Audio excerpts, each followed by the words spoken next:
Dossier délicat. Votre émission de faits divers, présentée par Guillaume L'Hôpital. Bonjour à toutes et à tous et bienvenue dans Dossier délicat, dans l'épisode 3 de l'affaire du Petit Grégory. Pour écouter ou réécouter les 2 précédents épisodes, rendez-vous sur le site internet de Liberté FM ou sur la chaîne YouTube de Dossier délicat. Depuis 1993, la défense de Bernard Laroche s'est plusieurs fois vivement opposée à la mise en cause directe de son ancien client dans l'enquête qui a suivi son décès. Néanmoins, aucune règle de procédure ne fait obstacle à la réunion d'éléments pouvant concerner une personne décédée, que ces éléments jouent à charge ou à décharge. Début avril 1985, Christine Villemain se réfugie chez sa grand-mère à Petit-Mont, en Meurthe-et-Moselle. Le 28 mai 1985, Jean-Marie est transféré à la prison de Saverne dans le Bas-Rhin pour être plus près d'elle.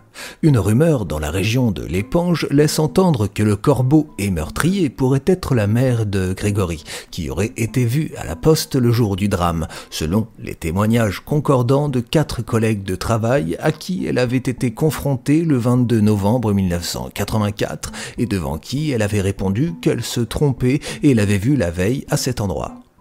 Le 5 juillet 1985, le juge Lambert inculpe Christine Villemain d'assassinat et, contre l'avis du parquet, la place en détention provisoire. Les éléments à charge sont une nouvelle expertise en écriture la désignant depuis le 25 mars 1985 comme pouvant être le corbeau, la remise en cause de son emploi du temps le jour du crime par Christine Jacot, entendue par les policiers le 16 avril 1985, ainsi que des cordelettes identiques à celles ayant servi à ficeler Grégory qui sont trouvées dans la cave du domicile familial. Le 5 juillet 1985, Christine Villemain, enceinte de 6 mois, entame avec son mari une grève de la faim pour protester contre son inculpation et son incarcération. 11 jours plus tard, le 16 juillet 1985, la chambre d'accusation de Nancy, sur instruction du procureur, qui a relevé l'insuffisance des motifs de mise en détention provisoire et pointé la faiblesse des charges, prononce son élargissement et sa remise en liberté provisoire. Mais elle confirme dans le même temps l'ordonnance de mise en accusation, laquelle sera annulée ultérieurement par la Cour de cassation et la place sous contrôle judiciaire. Son cas divise radicalement les acteurs de l'affaire, les uns étant persuadés de son innocence, les autres l'estimant coupable. On va croire que j'ai manigancé le coup avec Michel et Laroche alors que j'ai tout perdu, s'indigne-t-elle. L'enquête s'accompagne d'une longue série d'incidents, violations multiples du secret de l'instruction par Jean-Michel Lambert et les avocats de Bernard Laroche, atteinte à la vie privée des Villemain, parti pris de la presse, manque de précaution de la part des enquêteurs dans la collecte des indices, indécision des magistrats, rivalité exacerbée entre la gendarmerie et le SRPJ, négligence répétée du juge d'instruction, autopsie stoppée à la demande du capitaine Étienne Sesmat par souci de rendre le corps de l'enfant le plus présentable possible à ses parents. Le 30 septembre 1985, Christine Villemain donne naissance à son fils Julien à la maternité de Lunéville. Après 9 heures de confrontation avec le juge Lambert, une nouvelle reconstitution du meurtre de Grégory se déroule à l'Épange le 22 octobre 1985. En 1985, toujours, après 1 an d'enquête, les parents de Grégory écriront au président de la République François Mitterrand pour faire dessaisir de l'enquête le juge Jean-Michel Lambert, dont l'instruction prend fin le 23 avril 1986. En 1985, les parents de Grégory portent plainte contre Muriel Boll, laquelle aurait pu prendre une part active à l'enlèvement de Grégory en lui injectant, pour le plonger dans le coma, une dose de l'insuline. Jeanne Boll, la mère de Muriel, était en effet diabétique et sa fille était à ses côtés quand l'infirmière qui s'occupait d'elle lui faisait les injections d'insuline réclamées par son état de santé. Le 9 décembre 1986, la chambre d'accusation de la cour d'appel de Nancy renvoie Christine Villemain devant la cour d'assises des Vosges. Cette décision sonne comme un coup de tonnerre pour l'intéressé, malgré la faiblesse des charges relevées à son encontre. Sur le conseil de ses avocats, l'inculpé se pourvoit en cassation. Sur le fond, la décision de la Cour d'appel de Nancy de renvoyer Christine Villemain aux assises a été très critiquée, les charges réunies contre elle par le juge d'instruction se révélant parfois comme de simples possibilités dépourvues de certitude.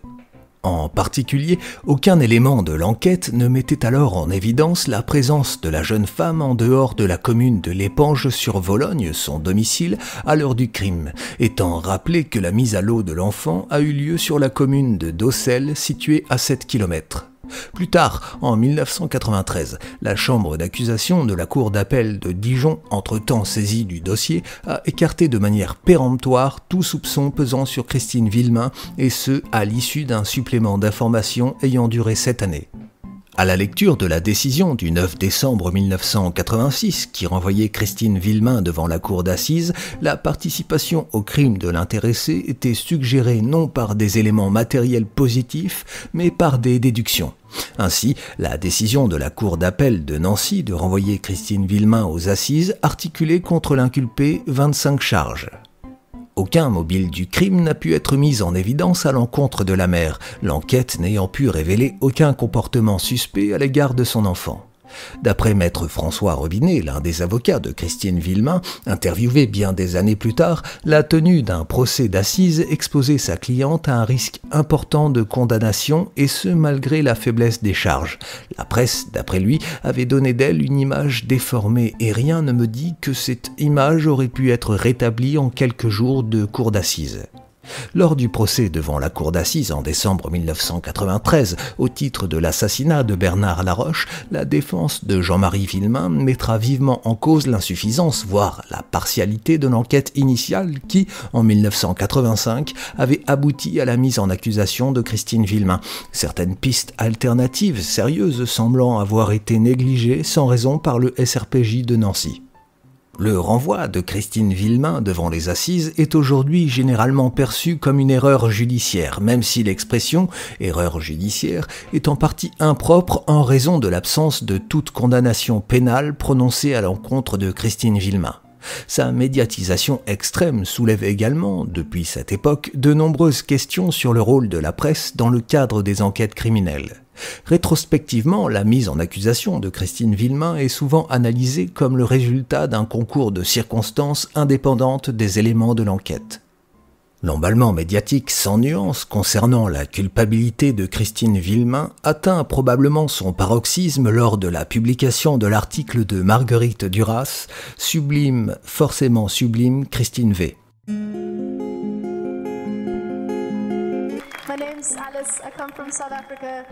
Dans son article, Duras nous explique qu'elle est persuadée de la culpabilité de Christine Villemain.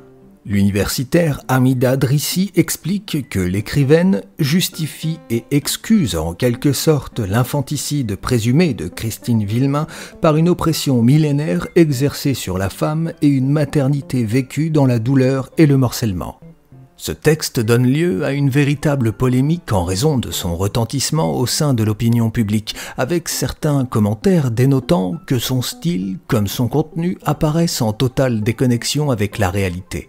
Cet emballement médiatique semble avoir le plus contribué à l'aveuglement d'une partie de l'opinion publique, de la presse, voire de certains enquêteurs eux-mêmes. Reçu en 1994 par Jean-Marie Cavada sur le plateau de l'émission La Marche du siècle, très suivie à l'époque, les parents de Grégory Villemain déploreront la faible médiatisation de l'arrêt innocentant Christine Villemain, à l'opposé de la médiatisation extrême qui avait marqué sa mise en accusation 8 ans plus tôt. Le 17 mars 1987, la Cour de cassation annule l'arrêt de renvoi du 9 décembre 1986 en raison de diverses violations des règles de procédure commises au cours de l'instruction conduite par le juge Jean-Michel Lambert. Cette décision fait concrètement disparaître plusieurs centaines de pages du dossier d'enquête initial. Par la même décision, la Cour de cassation décide également de confier le dossier à la Cour d'appel de Dijon. Celle-ci ordonne un supplément d'information. Il est d'abord mené par le magistrat Maurice Simon, président de la chambre d'accusation, jusqu'au 28 janvier 1990, date à laquelle il tombe dans le coma, victime d'un infarctus et souffre d'amnésie à son réveil, ce qui le contraint à abandonner l'affaire. Son successeur, Jean-Paul Martin, continue le supplément d'information jusqu'en septembre 1992. C'est à la suite des insuffisances de l'investigation criminelle de la gendarmerie lors de cette affaire que les pouvoirs publics décident la création de la section technique d'investigation criminelle, le STIC, futur Institut de recherche criminelle de la gendarmerie nationale. Jean-Marie Villemain est libéré le 24 décembre 1987 après 5 demandes de mise en liberté et 33 mois de détention. Placé sous contrôle judiciaire, il est alors assigné à résidence dans l'Essonne où le couple s'installe. Il réside à Étampes avec ses 3 enfants, Christine travaillant à mi-temps, Jean-Marie à plein temps dans l'immobilier. Le couple se réfugie depuis dans le silence, s'exprimant par l'intermédiaire de ses avocats à chaque rebondissement de l'affaire. La procédure engagée en 1985 par les parents de Grégory contre Muriel Boll débouche sur une ordonnance de non-lieu le 25 avril 1988. Ordonnance de non-lieu confirmée le 11 octobre suivant, la cour d'appel de Dijon jugeant qu'il est en l'état impossible d'inculper la jeune femme en relevant qu'une intention criminelle semblait exclue. Les 21 et 22 septembre 1992, la chambre d'accusation de la cour d'appel de Dijon se prononce sur la culpabilité de Christine Villemain et rend sa décision en février 1993. Le 3 février 1993, Christine Villemain bénéficie d'un non-lieu, décision prise par la cour d'appel de Dijon qui dit et juge qu'en l'état, il n'y a pas de charge contre elle d'avoir assassiné son fils. Habituellement, un non-lieu est rendu pour insuffisance de charge. Au cas d'espèce, le non-lieu prononcé pour absence de charge est sans précédent dans l'histoire judiciaire française. Pour son avocat, dont les propos seront repris par de nombreux journalistes, ce non-lieu constitue une réhabilitation totale judiciaire de Christine Villemain, la justice reconnaissant par la formulation choisie que les accusations portées à son encontre étaient dépourvues d'éléments de preuve. L'arrêt de 93 pages rendu par la cour d'appel de Dijon expose que l'enquête a été rendue difficile par les insuffisances des investigations initiales, les multiples erreurs de procédure, la rivalité entre la police et la gendarmerie, les querelles des spécialistes, la médiatisation extrême de ce drame mystérieux, etc. La Cour ne manque pas d'évoquer des charges très sérieuses contre Laroche pour l'enlèvement de l'enfant, mais indique qu'il est impossible d'affirmer que Grégory a été tué par Bernard Laroche. Cette dernière précision alimentera plus tard la thèse d'un crime commis par plusieurs personnes. En novembre 1993, Jean-Marie Villemain est jugé à Dijon pour l'assassinat de Bernard Laroche. Après 6 semaines d'audience, il est condamné à 5 ans de prison, dont 1 avec sursis. Cette peine apparaît particulièrement légère au regard de la peine maximale encourue pour un assassinat, la réclusion criminelle à perpétuité. La peine prononcée étant couverte par la détention préventive, il est libéré 2 semaines après l'annonce du verdict. Selon ses défenseurs, ce verdict, qui apparaît avant tout comme un verdict de clémence, met clairement en avant les dysfonctionnements exceptionnels de l'instruction conduite par le juge Jean-Michel Lambert et validerait de manière implicite la participation de Bernard Laroche au meurtre de Grégory Villemain. À l'opposé, d'après les avocats de la partie civile, défense de la famille Laroche, le procès d'assises de Jean-Marie Villemain aurait fortement fragilisé les éléments du dossier au moyen desquels les magistrats instructeurs avaient finalement réactivé la piste Laroche. Lors du procès, l'instruction de Jean-Michel Lambert est vivement critiquée par l'avocat général Jacques Caunes. À en croire Paul Prompte, avocat de Bernard puis de Marie-Ange Laroche, c'est sur le juge d'instruction seul que la colère publique s'est abattue, celle de l'avocat général, celle du président Ruissen, celle des journalistes, celle de l'opinion. Pour une certaine hiérarchie judiciaire, comme pour le pouvoir politique de l'époque, focaliser l'attention sur le seul juge Lambert a permis d'atténuer l'échec de l'institution dans cette affaire. Les propos de l'avocat tendent à faire oublier opportunément le rôle joué en la circonstance par le journaliste de RTL Jean-Michel Bézina, le commissaire Jacques Corazzi du SRPJ de Nancy et le second avocat de Laroche et donc collègue de Paul Prompte, Gérard Welzer, lesquels, agissant de concert, n'avaient pas eu trop de peine à persuader un juge d'instruction décrit par les observateurs comme influençable. Les parents de Grégory demandent le 25 novembre 1999, par l'intermédiaire de leur avocat maître Thierry Moser, la réouverture de l'enquête afin de procéder à des analyses ADN. Le 2 décembre, maître Paul Lombard, défenseur des grands-parents paternels de l'enfant, s'associe à cette démarche. Le 19 avril 2000, le procureur de la République de Dijon, Hélène Magliano, ordonne la réouverture de l'enquête. La chambre d'accusation suit les conclusions du procureur général et se réunit le 17 mai afin d'étudier le dossier. L'espoir de connaître la vérité est relancé par l'analyse de l'ADN présent sur un demi-timbre de 2,6 cm sur 1,1 cm qui aurait pu conserver la salive du corbeau sur la lettre postée le 27 avril 1983 et adressée aux grands-parents à leur domicile de Bruyères. La lettre de revendication du corbeau du 16 octobre 1984 ne peut être analysée comme l'avait souhaité au départ le procureur de la République de Dijon. Le 14 juin 2000, la chambre d'accusation de la cour d'appel de Dijon rend son arrêt autorisant la réouverture de l'enquête. Durant l'été 2000, les experts du laboratoire en biologie moléculaire du CHU de Nantes examinent donc le demi-timbre. Ces analyses n'aboutissent pas, le mélange d'ADN se révélant inexploitable après la comparaison de ces traces avec les prélèvements de 280 personnes inscrites dans le dossier. Le 17 octobre, le rapport scientifique ordonné en juin explique que les traces d'ADN ne sont pas interprétables, probablement en raison des diverses manipulations de l'enveloppe depuis 1983 et ou aux conditions de conservation des scellés. Les conclusions sont énoncées par maître Thierry Moser, avocat des parents, et maître Joël Lagrange, avocat des grands-parents. Le 11 avril 2001, la chambre d'accusation de la cour d'appel de Dijon, estimant qu'il n'y a pas lieu de poursuivre quiconque, clôt par un arrêt de non-lieu l'instruction de l'affaire Grégory, ce qui fixe la prescription au 11 avril 2011. En mai 2002, la cour d'appel de Versailles condamne l'État à verser 30 489,80 € de dommages et intérêts à Marie-Ange Laroche et 15 244,90 € à Muriel Boll en réparation d'une inaptitude à remplir sa mission et souligne un manque total dans la maîtrise et dans la conduite de l'enquête de l'instruction. Ces critiques s'étendent aux suppléments d'instruction menés à partir de 1987. Cette condamnation fait suite à une jurisprudence de 1998. Avant cette date, l'État n'était que très difficilement condamné pour ses défaillances en matière de protection préventive des personnes, protection relevant de la police administrative. Les consorts Boll-Laroche saisissent le tribunal des conflits qui rend un arrêt le 19 octobre 1998. La veuve de Bernard Laroche peut alors demander une réparation à l'État du fait de l'absence de protection dont a pâti son conjoint.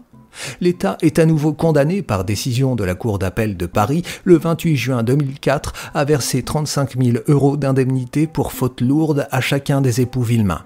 Leurs avocats n'ont fait appel que pour le volet concernant l'agent judiciaire du Trésor public et ont abandonné leur poursuite à l'encontre de Jean-Michel Lambert après avoir été déboutés sur ce point le 20 novembre 2002 par le tribunal de grande instance de Paris. Jean-Marie Villemain, qui n'a jamais contesté être l'assassin de Bernard Laroche, dépose une requête en réhabilitation en avril 2005. Le parquet ne fait pas opposition, mais en 2007, la chambre de l'instruction de la Cour d'appel de Paris rejette la demande de l'intéressé qui ne se pourvoit pas en cassation. Il bénéficie de la réhabilitation légale le 31 décembre 2008, conformément aux dispositions du Code pénal. Le 25 octobre 2006, les avocats de Muriel Boll demandent la réouverture de l'enquête. Le procureur de la République de Dijon, Hélène Magliano, estimant qu'il n'y a pas de charge nouvelle pour cette réouverture, rejette la demande le 9 janvier 2007. Le 9 juillet 2008, à la demande des parents de l'enfant, le procureur général de la Cour d'appel de Dijon annonce qu'il requiert la réouverture de l'instruction judiciaire concernant l'assassinat du garçonnet pour procéder à de nouveaux tests sur l'ADN jugés inexploitables en 2000 et qui auraient pu être laissés par le corbeau sur un timbre. Le 3 décembre 2008, la Cour d'appel de Dijon ordonne la réouverture de l'enquête. Le 22 octobre 2009, l'expertise réalisée par le laboratoire lyonnais Biomnis a révélé la présence de 2 ADN différents sur le courrier adressé par le corbeau à Albert Villemain, le grand-père de Grégory, en juillet 1985, soit 9 mois après la découverte du corps, qui sont celles d'un homme et d'une femme et ne sont pas celles des parents de Grégory. Le dossier va être rouvert et les protagonistes de l'affaire de nouveau entendus. Le 2 novembre 2009, invitée dans l'émission Les Grandes Gueules sur la radio RMC, Marie-Ange Laroche affirme qu'elle ne s'opposera pas à l'exhumation du corps de son mari Bernard Laroche à des fins d'analyse ADN si cela se révélait nécessaire. Malheureusement, les analyses ADN faites sur la lettre du corbeau envoyée au Villemain ne donnent pas de résultats. En effet, les traces identifiées ne correspondent à aucun des 150 protagonistes de l'affaire.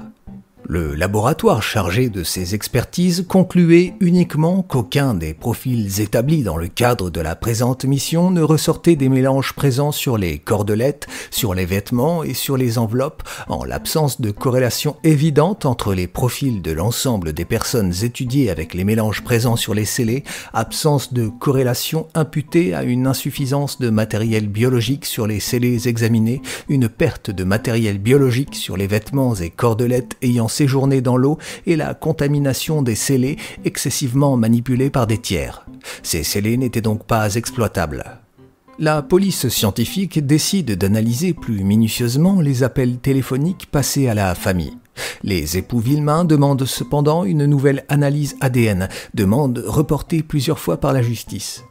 Le 20 octobre 2010, Jean-Marie Benet, le procureur général de la cour d'appel de Dijon, ordonne que la justice rouvre l'enquête pour l'analyse du cheveu retrouvé sur le pantalon du petit Grégory, l'analyse du cœur des cordelettes ayant servi à l'attacher, la comparaison des enregistrements des voix du corbeau et les voix de différents protagonistes de l'affaire, la recherche des traces digitales sur les parties collantes des enveloppes et la recherche des traces de foulage sur la lettre de revendication du crime.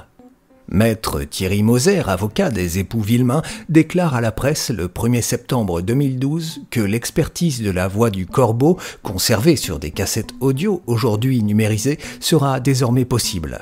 Il déclare « Les gendarmes de l'IRCGN, après consultation des techniciens, ont répondu que l'expertise peut être tentée malgré les difficultés de faisabilité. La nouvelle enquête consistant à comparer la voix du corbeau avec les enregistrements réalisés par des journalistes lors de reportages. » Le Parisien révèle le 16 avril 2013 que les profils ADN de 10 personnes auraient été isolés sur les cordelettes ayant servi à entraver le petit Grégory Villemain. Il resterait maintenant à identifier ces profils en les comparant aux prélèvements génétiques réalisés au cours de l'enquête ainsi qu'aux fichiers des empreintes génétiques.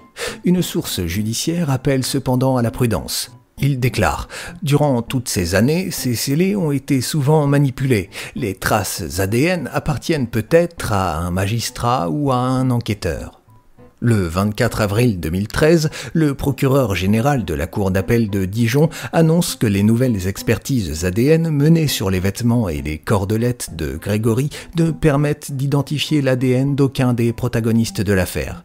De même, si l'analyse des enregistrements audio révèle bien les voix d'un homme et d'une femme, elle ne permet pas d'identifier une personne précise.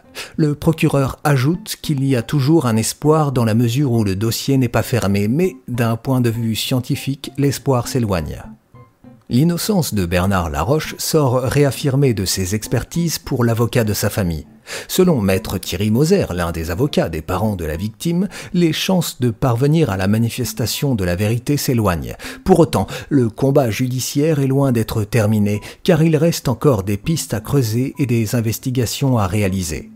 Selon maître Marie-Christine Chastan-Morand, tout espoir scientifique n'est pas perdu, et elle ajoute qu'il n'est pas dit que, parce qu'on n'a pas pu comparer les 4 ADN trouvés sur les vêtements à ceux de toutes les personnes qui ont été prélevées, ça les innocente ou ça les disculpe totalement.